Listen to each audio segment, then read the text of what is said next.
نحمده ونصلي على رسوله الكريم أما بعد فأعوذ بالله من الشيطان الرجيم بسم الله الرحمن الرحيم رب اشرح لي صدري ويسر لي أمري واحلل عقدة من لساني يفقهوا قولي السلام علیکم ورحمۃ اللہ وبرکاتہ۔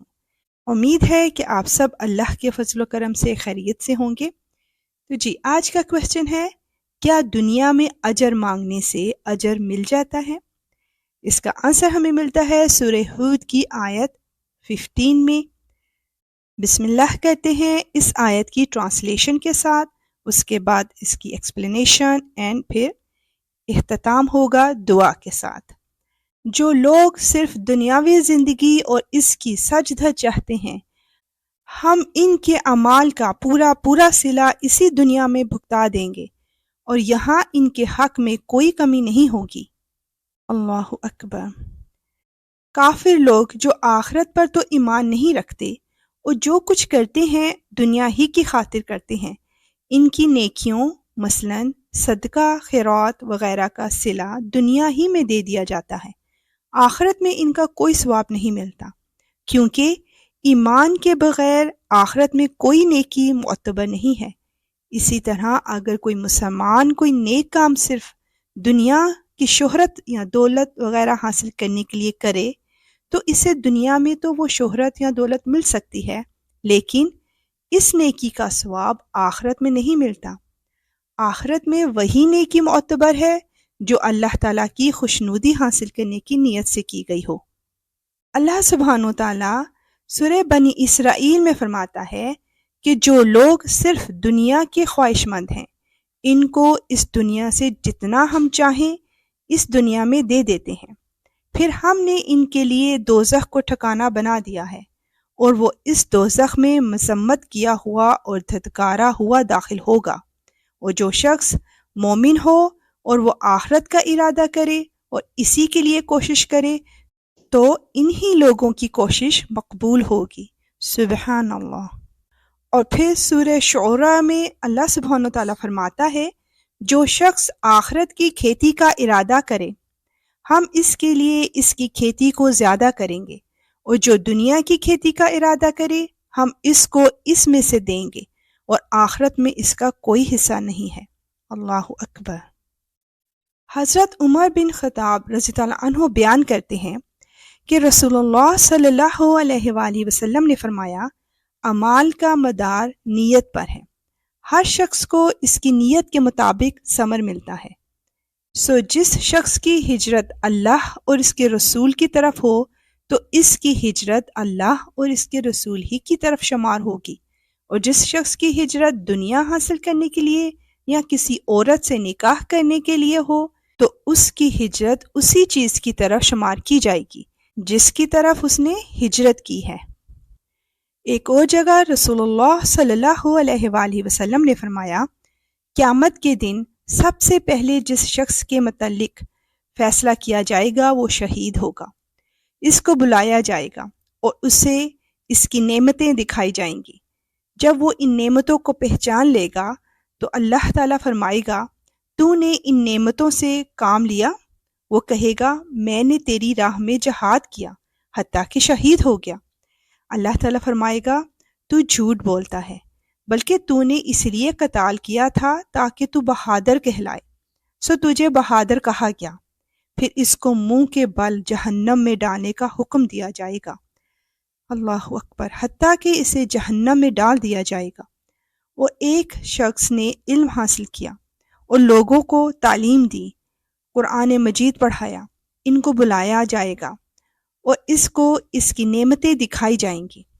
جب وہ ان نعمتوں کو پہچان لے گا تو اللہ تعالیٰ اس سے فرمائے گا، تو نے ان نعمتوں سے کیا کام لیا؟ وہ کہے گا، میں نے علم حاصل کیا اور اس علم کو سکھلایا اور تیرے لیے قرآن مجید پڑھایا۔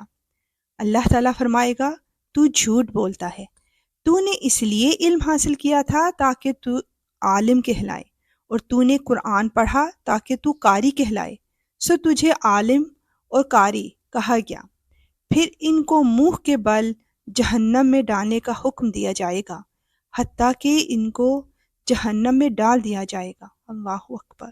اور ایک شخص پر اللہ نے وسعت کی اور اس کو ہر قسم کا مال عطا کیا، اس کو قیامت کے دن بلایا جائے گا اور وہ نعمتیں دکھائی جائیں گی، اور جب وہ ان نعمتوں کو پہچان لے گا تو اللہ تعالیٰ فرمائے گا تو نے ان نعمتوں سے کیا کام لیا؟ وہ کہے گا میں نے ہر اس راستے میں خرچ کیا جس راستے میں مال خرچ کرنا تجھ کو پسند ہے۔ اللہ تعالیٰ فرمائے گا تو جھوٹ بولتا ہے، تو نے یہ کام اس لیے کیا تاکہ تجھ کو سخی کہا جائے، سو تجھ کو سخی کہا گیا، پھر اس کو منہ کے بل جہنم میں ڈالنے کا حکم دیا جائے گا اور پھر اس کو آگ میں ڈال دیا جائے گا۔ اللہ اکبر۔ صحیح مسلم میں سے بیان کیا گیا ہے۔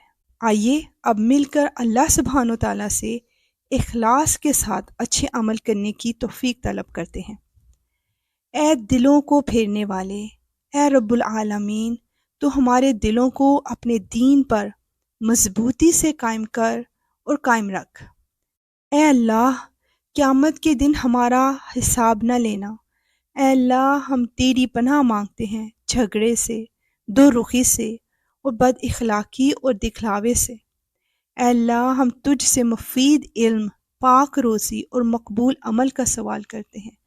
اے اللہ، ہم تجھ سے مانگتے ہیں بخشش اور سلامتی دنیا اور آخرت میں۔ اے اللہ، ہم تجھ سے ہدایت، خدا ترسی، پاک دامنی کا سوال کرتے ہیں۔ اے اللہ، اے غفور الرحیم، ہم تجھ سے اچھی زندگی اور اچھی موت مانگتے ہیں۔ اے اللہ، ہمارا انجام اچھا کر کل کاموں میں اور ہم کو دنیا اور آخرت کی رسوائی سے بچا۔ یا اللہ، تو ہمیں بخش دے، ہم پر رحم فرما، ہمیں عافیت اور رزق حلال عطا فرما۔ اے اللہ، ہمارے لیے اپنی رحمتوں کے دروازے کھول دے، ہمیں پاکیزہ کشادہ رزق حلال عطا فرما جو ہمارے لیے دنیا اور آخرت کی بھلائی کا باعث بنے۔ آمین، اللہم آمین۔ اور اب نیکسٹ ایپیسوڈ کا کوسچن، استغفار کرنا کب اور کیسے قبول ہوتا ہے؟ جانے سے پہلے آپ کے لیے ایک گڈ نیوز، وہ یہ کہ اب یہاں قرآن کے سوال و جوابات کے ساتھ ساتھ انشاءاللہ ہم مل کر سورہ فاتحہ سے قرآن پاک کا ترجمہ بھی سٹارٹ کریں گے اور قرآن کو سنت رسول کی طرح پڑھتے ہوئے قرآن سے اپنے تعلق کو انشاءاللہ اور زیادہ مضبوط بنائیں گے۔ اور طریقہ کار کیا ہوگا یہ نیکسٹ ایپیسوڈ میں جانیں گے۔ اور انشاءاللہ اب میں ویک میں 3 ایپیسوڈ سینڈ کیا کروں گی، ایک آنسر کوسچنز والی اور 2 ترجمہ قرآن والی۔ تو انشاءاللہ ملیں گے نیو ایڈیشن کے ساتھ۔ اب اجازت، وآخر دعوانا ان الحمدللہ رب العالمین، سبحانک اللہم وبحمدک، اشہد ان لا الہ الا انت، استغفرک واتوب الیک۔ السلام علیکم ورحمۃ اللہ وبرکاتہ۔